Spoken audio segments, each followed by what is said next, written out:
म तिमोथी सिन्चुरीबाट सम्पूर्ण प्रियजनहरूमा जय मसीह, सालोम अनि नमस्ते भन्न चाहन्छु। यही डिसेम्बर 2025 को 25 तारिक हुन गइरहेको क्रिसमसको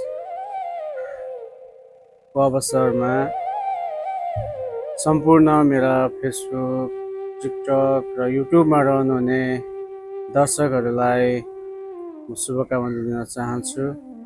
अनि परमेश्वरले तपाईँहरूको घर परिवारमा सबै कुराहरूमा चाहिँ आशिष दिनुभएको होस्। तपाईँले सोचेका कुराहरू सबै कुराहरू पुरा भएको होस्। अनि आज प्रभु यीशु ख्रीष्ट चाहिँ तपाईँ र मेरो निम्ति जन्मनु भएको छ र हरेकको मानिसहरूको हृदयमा आज यीशु ख्रीष्ट जन्मनु भएको छ।